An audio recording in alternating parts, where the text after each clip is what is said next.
जय हिंद स्टूडेंट्स, आपका स्वागत है आपके अपने जीएसपी ऑनलाइन स्टडी क्लासेस में। आज जो है क्लास 10 वालों के लिए नया चैप्टर है जिसका नाम है इलेक्ट्रिक करंट और हिंदी में इसको बोलते हैं वैद्युत धारा। आपको एक वीडियो में ये पूरा ही चैप्टर समझाने का प्रयास करा जाएगा और उम्मीद रहेगी कि आप लोगों को समझ में भी आएगा बहुत ही आसानी से, इजी लैंग्वेज में। तो ये वीडियो चाहे वो यूपी बोर्ड का स्टूडेंट्स हो चाहे सीबीएसई बोर्ड का स्टूडेंट्स हो, वो दोनों के लिए ही ये वीडियो आपका इम्पोर्टेंट रहेगा। ठीक है, आप इसको पूरा अंत तक जरूर देखिएगा क्योंकि चीजें आपको तभी क्लियर हो पाएंगी जब आपसे शुरू से आखिरी तक कोई चीज देखते हैं। तो जैसा कि नाम है लेसन का वैद्युत धारा, तो इसमें जितनी भी बातें होंगी वो वैद्युत से बातें होंगी, करंट से रिलेटेड बातें होंगी। तो इसमें पहला टॉपिक आपका आता है कि करंट ही टॉपिक है, करंट, इलेक्ट्रिक करंट। तो करंट इसको हम आई से प्रदर्शित करते हैं और इसका फार्मूला होता है Q upon T, the rate of the charge. मतलब किसी कंडक्टर वायर में जो जो चार्ज फ्लो होने का रेट होता है वही क्या कहलाता है, करंट कहलाता है। अगर हम आसान भाषा में कहें तो एकांक समय में जो आवेश प्रवाहित हो रहा होता है किसी भी कंडक्टर में, किसी भी परिपथ में या किसी भी तार में, चालक तार में, तो वो क्या कहलाता है, धारा कहलाता है, करंट कहलाता है। एक बार फिर से सुनिएगा कि 1 सेकेंड में, पर यूनिट टाइम में किसी कंडक्टर वायर में जो चार्ज फ्लो हो रहा होता है उसी को हम बोलते हैं क्या, करंट।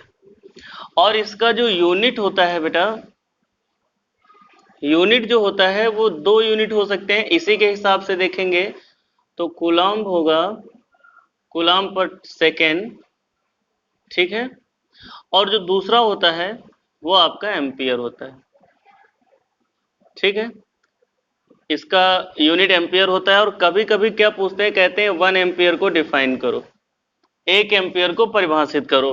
तो अगर हम किसी कंडक्टर वायर में मान लेते हैं t बराबर 1 सेकेंड है, मतलब उसमें जो करंट फ्लो हो रहा है वो कितना है, सॉरी, जो उसका टाइम है वो 1 सेकेंड है और जो चार्ज है वो 1 कूलम्ब है। जो उसमें चार्ज फ्लो हो रहा है वो कितना कूलम्ब है, 1 कूलम्ब। तब उसका करंट क्या कहलाता है, 1 एम्पियर। यदि किसी कंडक्टर वायर में 1 सेकेंड में 1 कूलम्ब चार्ज फ्लो हो रहा होता है तो उसका जो करंट होता है वो 1 एम्पियर कहलाता है, ठीक है। यदि किसी कंडक्टर वायर में 1 सेकेंड में 1 कूलम्ब चार्ज फ्लो होता है तो उसका जो करंट होता है वो 1 एम्पियर कहलाता है। यहीं पर ही आप ईमानदारी से पढ़ लीजिए, आपको दोबारा पढ़ने की, समझने की आवश्यकता नहीं पड़ेगी, सारी चीजें आपको क्या हो जानी है, क्लियर हो जाएंगी। अच्छा, Q बराबर एक और भी फार्मूला होता है यहाँ पर, Q बराबर NE, जहां पर N क्या होता है, नंबर ऑफ इलेक्ट्रॉन होते हैं।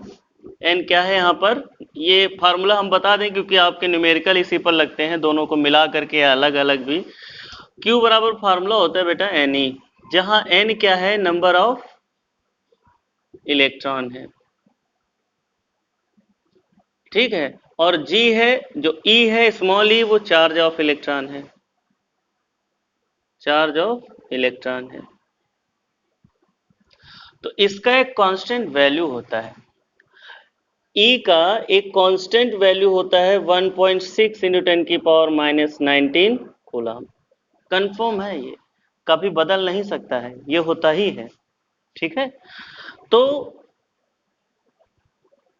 यहां से भाई देखो Q बराबर होता है Ne और Q बराबर होता है IT।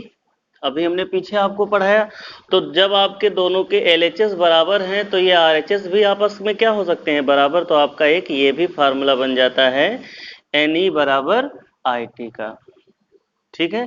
न्यूमेरिकल इससे लगाए जाते हैं। तो पहले हम क्या करेंगे कि इसका जितना भी थ्योरी है वो हम आपको पढ़ा देंगे और जो नेक्स्ट वीडियो आएगा उसमें आपको न्यूमेरिकल भी समझा दिए जाएंगे, ठीक है।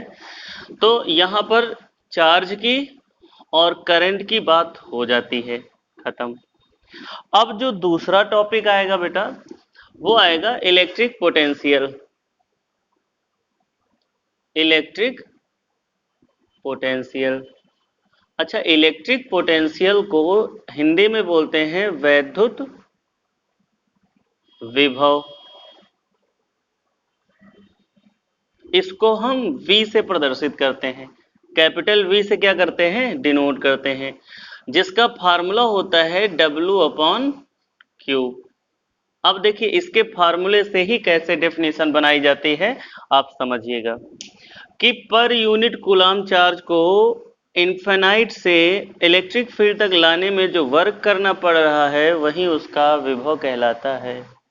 फिर से सुनिएगा, per unit coulomb charge, 1 coulomb charge कह लें या per unit coulomb charge, per unit coulomb charge को इनफिनाइट से इलेक्ट्रिक फील्ड तक लाने में जो वर्क करना पड़ता है इलेक्ट्रिक फील्ड के किसी एक पॉइंट तक, किसी एक पॉइंट तक लाने में जो वर्क करना पड़ता है वो आपका क्या कहलाता है, इलेक्ट्रिक पोटेंशियल कहलाता है।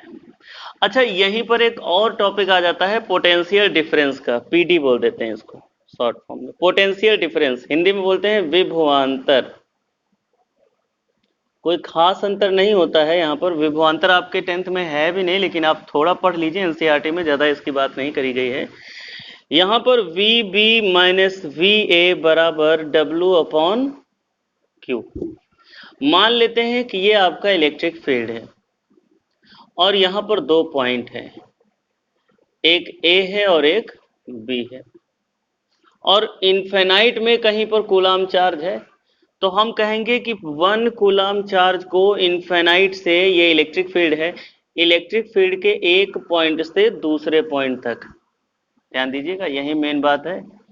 वैसे तो ये सेम हो जाती दोनों, बस इतना अंतर है।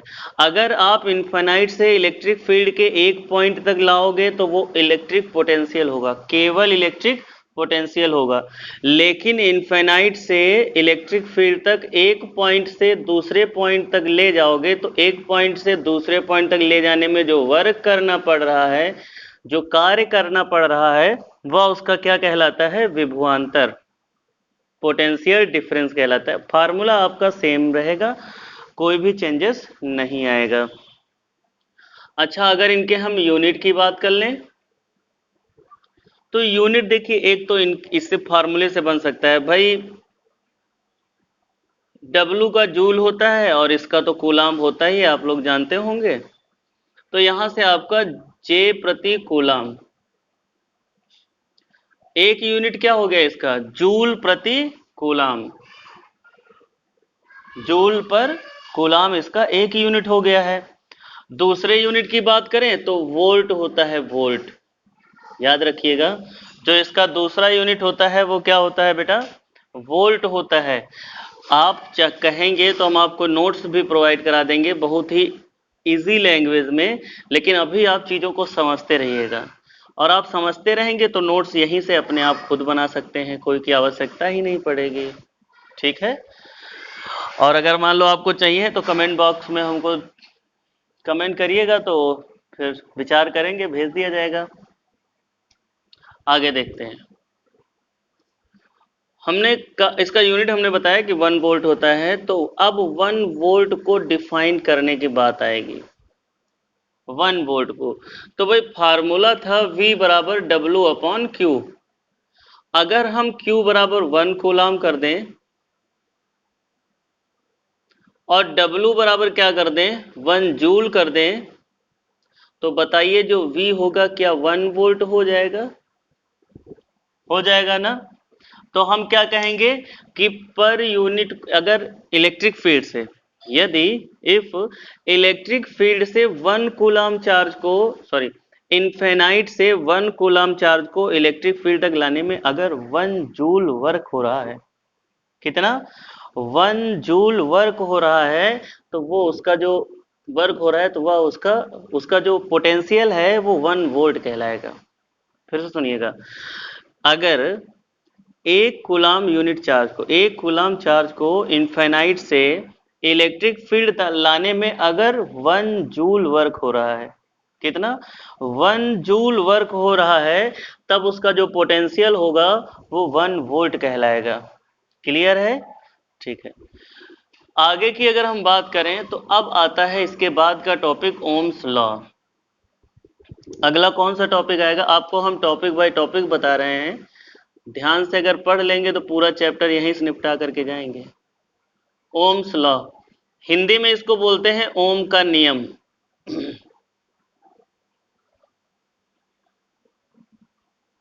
ओम का नियम कहते हैं कि अगर किसी सर्किट के में एक्सटर्नल कोई भी चेंजेस ना किया जाए, जैसे प्रेशर वगैरह, टेम्परेचर, इसमें अगर हम कोई भी परिवर्तन नहीं करते हैं, कोई भी चेंजेस नहीं करते हैं, तो जो पोटेंशियल होता है उसका पोटेंशियल वो करंट के डायरेक्टली प्रोपोर्शनल होता है।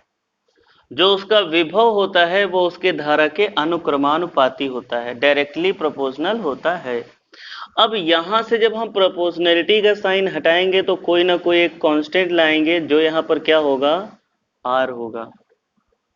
आर बराबर फार्मूला क्या हो जाएगा, V अपॉन आई, जहां आर क्या है, where capital R is a resistance,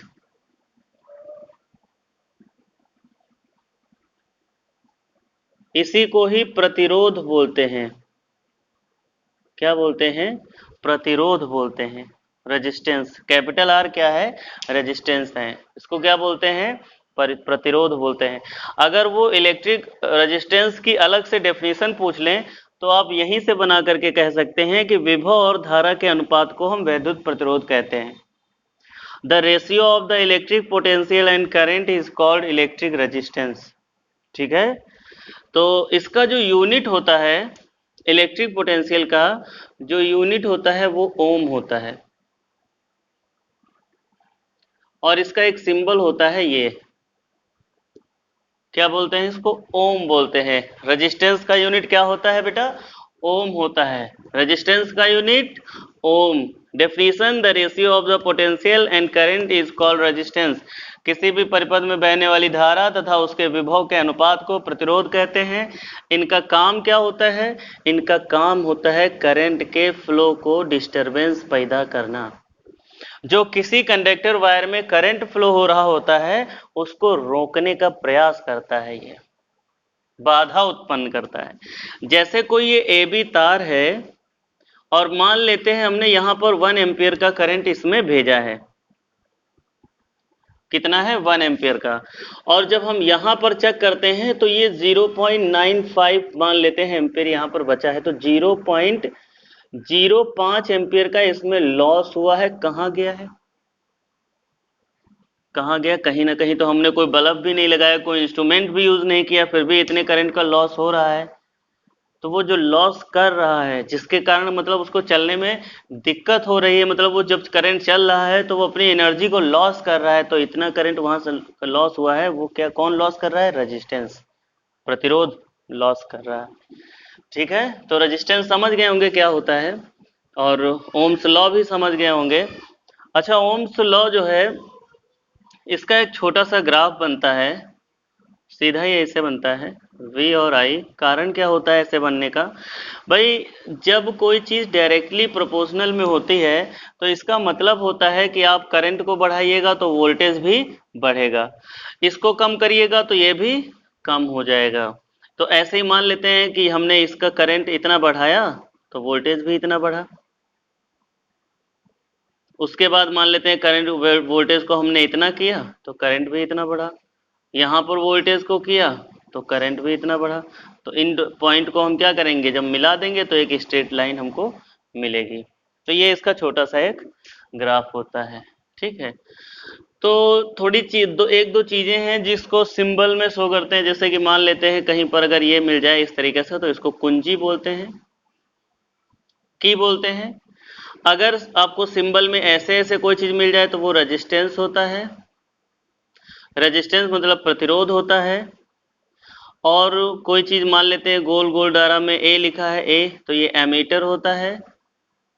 ammeter का काम होता है करंट को नापने का, ध्यान से सुनिएगा, अमीटर का काम होता है करंट को रीड करने का कि कितनी करंट किसी में जा रही है। अगर गोलदारा बना है, वी लिखा है, तो इसको वोल्ट मीटर समझिएगा। क्या होगा ये, वोल्ट मीटर, जिसका काम क्या होगा है, वोल्टेज को नापने का। वोल्टेज को जो रीड करता है वो क्या होता है, V होता है, और करंट को रीड करने वाला क्या होता है, A मतलब एम्पियर और V मतलब वोल्ट मीटर। ठीक है, इतनी कुछ चीजें आपको अगर मिलती हैं तो आप समझ जाइएगा कि सेल में देखिए कभी कभी ऐसे ये होता है, ये मिल जाता है, तो इसको सेल बोलते हैं। क्या बोलते हैं, सेल बोलते हैं, यहीं से ही करंट भेजी जाती है। और चलिए सेल की बात आती है, तो एक सेल के बारे में बात आपको और क्लियर कर दें कि जब सेल बनता है तो उसमें एक सिरा छोटा और एक सिरा बड़ा बनता है। तो जो बड़का सिरा होता है उसको प्लस बोलते हैं और छोटके वाले को माइनस बोलते हैं, हमेशा ध्यान रखिएगा। जो बड़ा सिरा है उसको प्लस बोलते हैं और छोटे वाले सिरे को माइनस बोलते हैं, और करंट हमेशा प्लस से चलती है और माइनस में इंटर करती है। हमेशा करंट हमेशा प्लस से चलेगी और माइनस में क्या करेगी, इंटर करेगी। ये चीज याद रखिएगा, क्योंकि आप सर्किट अगर कहीं पर बनाते हैं और करंट का फ्लोएशन गलत कर देते हैं तो आप को वहां से नंबर कट सकते हैं। अच्छा, एक चीज और है कि जो रेजिस्टेंस, रजिस्टिविटी टॉपिक है, रजिस्टिविटी, इसको हिंदी में बोलते हैं रजिस्टिविटी को विशिष्ट प्रतिरोध, स्पेसिफिक रेजिस्टेंस, विशिष्ट प्रतिरोध। हिंदी में क्या कहते हैं, विशिष्ट प्रतिरोध, अंग्रेजी में रजिस्टिविटी या स्पेसिफिक रेजिस्टेंस। ठीक, अब पहले रेजिस्टेंस के बारे में दो बातें होती हैं, आप उनको समझ लीजिए। रेजिस्टेंस जो होता है वो लेंथ के डायरेक्टली प्रोपोर्शनल होता है। किसी भी वायर का लेंथ आप जितना बढ़ा दोगे उसका रेजिस्टेंस उतना ही बढ़ जाएगा, ध्यान रखिएगा। किसी भी वायर का आप लेंथ जितना ज्यादा कर दोगे उसकी रेजिस्टिविटी उतनी ही बढ़ जाएगी, मतलब करंट का लॉस उतना ही ज्यादा होने वाला है। और अगर आप एरिया बढ़ाओगे तो रेजिस्टिविटी घटेगी, क्योंकि वो इनवर्सली प्रोपोर्शनल में है। जब कोई चीज बटे में होती है मतलब वो व्युत्क्रमानुपाती है, जब कोई चीज सामने होती है इसका मतलब वो अनुक्रमानुपाती है। अनुक्रमानुपाती में कोई चीज एक बढ़ाओगे दूसरी बढ़ेगी, व्युत्क्रमानुपाती में आप एक बढ़ाओगे दूसरा घटेगा। तो एरिया अगर आप किसी वायर का बढ़ा देते हैं तो रेजिस्टेंस वहां पर कम हो जाएगा, मतलब वहां पर करंट का लॉस भी कम हो जाएगा। ठीक है, अब इन दोनों ही इक्वेशन को हम क्या कर देते हैं, मिला देते हैं। तो R directly proportional to L upon A, और यहां पर हम इसका जब सिंबल हटाएंगे तो रो लाएंगे, रो उल्टा क्यू, L अपॉन A, और जो रो है ना, रो वही उसका स्पेसिफिक रेजिस्टेंस है, मतलब विशिष्ट प्रतिरोध है। क्या है ये, विशिष्ट प्रतिरोध है। जो रो होता है उसी को ही हम स्पेसिफिक रेजिस्टेंस कहते हैं। इसको अगर थोड़ा क्रॉस मल्टीप्लाई करा दें, देखिए इसके नीचे एक और ये गुणा करेगा आर ए और बराबर रो इंटू एल, और रो बराबर क्या हो जाएगा, सॉरी, रो बराबर आपका हो जाएगा आर ए अपॉन एल। तो अगर इसकी डेफिनेशन लिखनी हो स्पेसिफिक रेजिस्टेंस की, इसको मिटा देते हैं, आप स्क्रीनशॉट ले लीजिएगा। अगर इसकी डेफिनेशन लिखें तो आप क्या कर दीजिए कि लेंथ 1 मीटर कर दीजिए और एरिया उसका 1 मीटर स्क्वायर कर दीजिए, तब उसका जो रो होगा वो कैपिटल आर के क्या हो जाएगा, बराबर हो जाएगा। तो आप ये कहिए कि किसी भी कंडक्टर वायर का रेजिस्टेंस, स्पेसिफिक रेजिस्टेंस उस रेजिस्टेंस के बराबर होता है जिसमें वायर की लेंथ 1 मीटर हो और उसका एरिया 1 मीटर स्क्वायर हो। फिर से सुनिएगा, यहाँ सुनिए, हमने L बराबर क्या रखा, 1 मीटर, A बराबर क्या रखा, 1 मीटर, तब जो स्पेसिफिक रेजिस्टेंस था, जो रो था, वो क्या है, किसके बराबर हो गया, कैपिटल R के। तो किसी भी वायर का जो स्पेसिफिक रेजिस्टेंस होता है, विशिष्ट प्रतिरोध होता है, वह उस प्रतिरोध के बराबर होता है जिसमें किसी वायर का लेंथ 1 मीटर हो और उसका एरिया 1 मीटर स्क्वायर हो। ठीक, अगर हम इसके यूनिट की बात करें बेटा, तो देखिए यूनिट भी बहुत आसानी से आपको आएगी। यूनिट फार्मूला क्या है, रो बराबर R L upon R A upon L. देखिए आर की क्या होती, ओम, एरिया है मीटर स्क्वायर, एल क्या है, मीटर, लेंथ का मीटर होता है ना, ये कट जाएगा तो इसका यूनिट क्या आ जाएगा, ओम मीटर। देखिए बेटा फिजिक्स में आपको यूनिट हर एक चीज की आनी चाहिए। अगर आपको यूनिट नहीं आ रही है तो 100% गारंटी है कि आप न्यूमेरिकल अच्छे से नहीं सीख पाएंगे कभी भी। तो यूनिट आप दिमाग में रखिए, यूनिट होना बहुत आवश्यक है। बगैर यूनिट को आप फिजिक्स मत पढ़िए। यहां तक चीजें क्लियर है बेटा? तो आगे अब आपके कॉम्बिनेशन ऑफ रेजिस्टेंस की बात होती है। कॉम्बिनेशन ऑफ रेजिस्टेंस, तो दो कॉम्बिनेशन होता है, एक इन सीरीज और एक इन पैरेलल। तो पहले सीरीज, सीरीज मतलब श्रेणी क्रम में। तो पहले हम सीरीज की बात कर लेते हैं, श्रेणी क्रम में। तो तीन प्रतिरोध इस तरीके से मान लो लगे हुए हैं,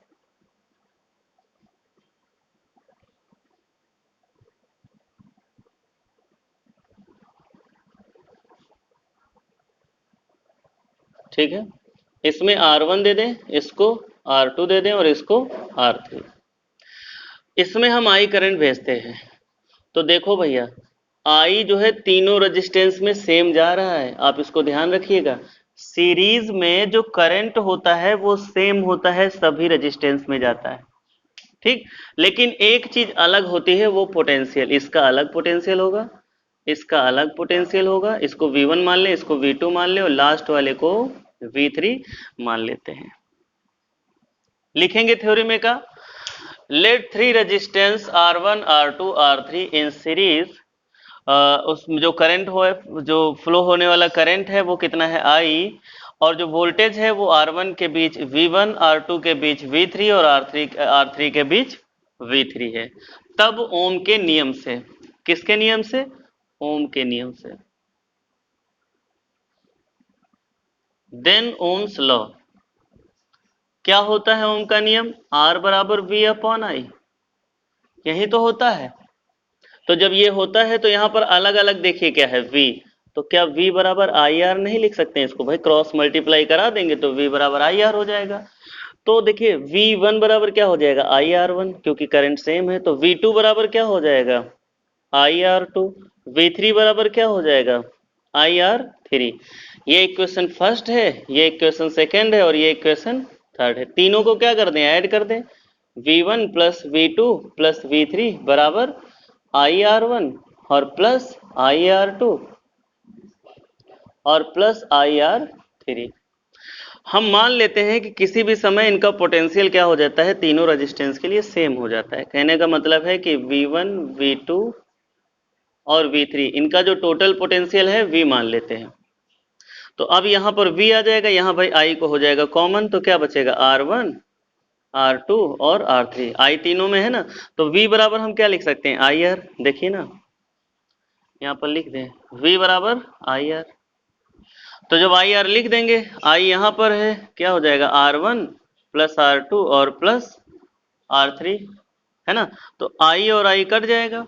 तो जब कट जाएगा तो आपका फार्मूला बन करके आ जाएगा R बराबर R1 प्लस R2 और प्लस R। ये आपका छोटा सा डेरिवेशन था फिजिक्स में, और इसको स्क्रीनशॉट ले करके छाप लीजिएगा, ठीक है। रैप करते हैं और अब आपको बताते हैं पैरेलल में।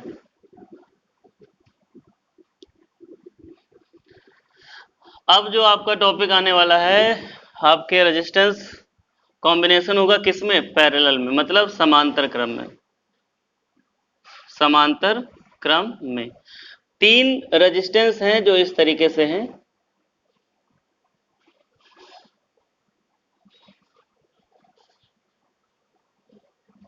इस तरीके से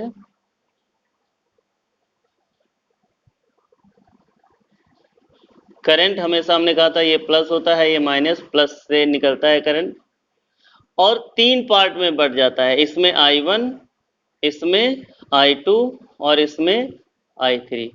ये R1 रेजिस्टेंस है, ये R2 रेजिस्टेंस है और ये R3 रेजिस्टेंस है। एक चीज इसमें सेम रहेगा, वो ये। तो सीरीज और पैरेलल की अगर हम बात करें तो आप देखिए, सीरीज में हमने क्या कराया था? करंट को सेम कराया था, लेकिन जो पोटेंशियल डिफरेंस था वो अलग अलग था। लेकिन इसमें क्या होगा? इसमें आपका करंट अलग अलग होगा और पोटेंशियल डिफरेंस सेम होगा। आप में आपके घरों में जो वायरिंग होती है वो पैरेलल में होती है, और जो दीपावली में आप झालर जलाते हैं उसमें जो बल्ब होते हैं वो सीरीज वाले होते हैं। ठीक है भाई, करंट अलग अलग होने का मतलब है कि सारे तार का सब इंस्ट्रूमेंट अलग अलग इसमें यूज होंगे। मान लो एक तार गड़बड़ हो गया है तो कम से कम वही खराब होगा और सारे बच जाएंगे, इसीलिए पैरेलल सही रहता है। अलग अलग करंट जा रही होती है लेकिन वोल्टेज एक ही, मतलब घर के एक ही जगह से उनकी सप्लाई जा रही होती है। चलिए आगे बात करें। इसमें भी ओम्स लॉ लगेगा। क्या रहेगा? Ohm's law. क्या होता है? आर बराबर वी अपॉन आई। तो I बराबर क्या हम V अपॉन आर लिख सकते हैं? देखिए R यहाँ आ जाएगा, तो I1 बराबर क्या हो जाएगा? V upon R1। I2 बराबर क्या हो जाएगा? V upon R2। I3 बराबर क्या हो जाएगा? V upon R3। तीनों को जब हम मिला देंगे तो I1 प्लस I2 और प्लस I3 बराबर V upon R1 plus V upon R2 और प्लस V अपॉन R3। मान लेते हैं किसी भी समय उनका जो करंट है वो I1 plus I2 plus I3 क्या हो जाता है? सेम हो जाता है, I हो जाता है। तो यहाँ पर क्या हो जाएगा? I हो जाएगा, V कॉमन ले लेंगे तो R1 R2 R3। I बराबर क्या होता है? V upon R। देखिए यहाँ से आप लिख सकते हैं I बराबर V अपॉन R। तो V 1 upon R1 R2 R3, ये और ये कट जाएगा तो 1 अपॉन R बराबर क्या आ जाएगा? 1 अपॉन R1 1 अपॉन R2 और 1 अपॉन R3। ये आपका पैरेलल में जब आपके करंट देखिए, चलो यहाँ पर तो डेरिवेशन खत्म हो गया है, समझ में भी आ गया होगा। अगर नहीं आया, जहाँ पर कोई भी चीज हो पूछेगा, समस्या जहाँ पे लगे। देखिए अभी इस पर आपके न्यूमेरिकल भी लगेंगे, तो आप इस मेथड से मत सीखिएगा कि ऐसे अगर दिया हो कोई ऐसे तो वो सब जो है पैरेलल में होंगे। नहीं, आप रेजिस्टेंस की पैरेलल और सीरीज में जानने का तरीका करंट से जानिए। आप करंट सर्किट में बहाइए, अगर करंट बट जा रहा है तो जिसमें बट जा रहा होगा करंट वो रेजिस्टेंस आपके पैरेलल में होंगे, और जिसमें करंट नहीं बट रहा है, सेम करंट जा रहा है, वो सीरीज में होंगे। मतलब जहां जिस जिस प्रतिरोध में करंट सेम होगा वो सीरीज में श्रेणी क्रम में होंगे, और जहां पर करंट अलग अलग होगा वो सब प्रतिरोध काहे में होंगे? रेजिस्टेंस में। ठीक है, तो अगला जो लास्ट टॉपिक इसका बचता है, और जो इलेक्ट्रिक बल्ब वगैरह है वो आप पढ़ लीजिएगा, थ्योरी में है, उसमें कोई ज्यादा कहानी नहीं है। पावर बचता है इसका लास्ट टॉपिक। पावर, पावर को बोलते हैं शक्ति। इलेक्ट्रिक पावर, वैद्युत शक्ति। फार्मूला होता है P बराबर W अपॉन T। P बराबर W अपॉन T इसका क्या होता है? फार्मूला होता है। तो रेट ऑफ द वर्क, किसी भी मशीन के कार्य करने की क्षमता जो होती है वो शक्ति कहलाती है।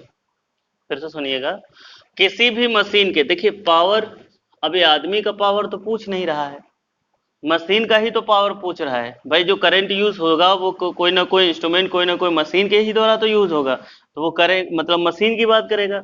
तो किसी भी मशीन द्वारा 1 सेकेंड में किया गया वर्क उसका पावर कहलाएगा। ठीक है, तो यहां से अगर उसके यूनिट की हम बात करें तो 2 यूनिट हो सकती है, एक जूल पर सेकेंड, और जो दूसरा उसका यूनिट होता है सबसे ज्यादा चलन में वो होता है वाट। ध्यान रखिएगा। अच्छा, इससे कुछ 2-4 फार्मूले बन करके आ जाते हैं, इसको नोट कर लीजिएगा। यूनिट इसके 2 होते हैं, जूल पर सेकेंड होते हैं और वाट होते हैं। इसके जो फार्मूले बन करके आ जाते हैं उसको जो है देख लेते हैं थोड़ा। अच्छा, एक फार्मूला आपने पढ़ा होगा कि V बराबर W अपॉन Q होता है। ठीक है, अच्छा तो W बराबर क्या हो जाएगा? V इंटू क्यू हो जाएगा। बताइए भाई, क्रॉस मल्टीप्लाई कराएं तो V इंटू क्यू हो जाएगा। अच्छा, Q बराबर आपने पहले ही पढ़ा था, Q बराबर IT, तो यहाँ से V इंटू IT हो जाएगा, और ये किसके बराबर? W। अब ये वाला W यहाँ रख देंगे। देखिए P बराबर V इंटू आई इंटू टी अपॉन टी, तो टी कट जाएगा। आपका सबसे पहला जो फार्मूला बन करके आया है वो P बराबर VI होता है, सबसे ज्यादा पूछा जाने वाला। ठीक है, आप इसको नोट जरूर कर लीजिएगा। नोट कर लीजिए, तो फिर इसको हम रफ कर दें। ठीक है, स्क्रीनशॉट लेकर के नोट कर लीजिएगा। दूसरा जो इसका फार्मूला बनेगा वो सब अब यहीं से बनेंगे, यहीं से P बराबर V इंटू आई से। अच्छा बताइए, V बराबर आई आर होता है? आप बताइए, आप खुद अभी पीछे ओम्स लॉ में पढ़े थे, तो हम V की जगह पर क्या रख सकते हैं? आई आर इंटू आई। तो एक फार्मूला बन गया ना आई स्क्वायर आर का, समझ पा रहे हैं? अच्छा, आई बराबर हम क्या लिख सकते हैं? V अपॉन आर लिख सकते हैं ना, आई बराबर V अपॉन आर। तब देखिए क्या हो जाएगा, P बराबर आई की वैल्यू जब रखेंगे तो क्या हो जाएगा, V square R square upon R. तब P बराबर क्या हो जाएगा, V स्क्वायर अपॉन आर। ये फार्मूले हैं। ठीक, यहाँ पर आई बराबर V upon R, V I square में ना, तो दोनों स्क्वायर में हो जाएंगे। तो टोटल आपके जो फार्मूले हो गए P के, एक हो गया W अपॉन टी, एक हो गया वी आई, एक हो गया आई स्क्वायर आर, और एक हो गया V स्क्वायर अपॉन आर। ऐसे तो इतने फार्मूले किसके होते हैं? ये पावर के होते हैं। ठीक है, तो आज जो है बहुत ज़्यादा लेंथी इसको ना बनाते हुए यहीं पर इसको हम ओवर करते हैं वीडियो को। तो उम्मीद करते हैं कि आप लोगों को ये समझ में आया होगा, और अगर समझ में आया है तो आपके जितने भी यार दोस्त हों हाई स्कूल में, चाहे वो यूपी बोर्ड का हो चाहे वो सीबीएसई बोर्ड का हो, सभी को इसको भेजें जिससे कि उनको पढ़ने में हेल्प मिले। ठीक है, और अगर आपने इसको अभी सब्सक्राइब नहीं किया है चैनल को, तो आपका मन हो तो आप कर दीजिएगा, नहीं तो कोई ज़बरदस्ती नहीं है। बस आप ऐसे ही हमारे वीडियो को देखते रहिए, पढ़ते रहिए, लाइव बनाइए, बस यही हमारा एक उद्देश्य है। जय हिंद, जय भारत।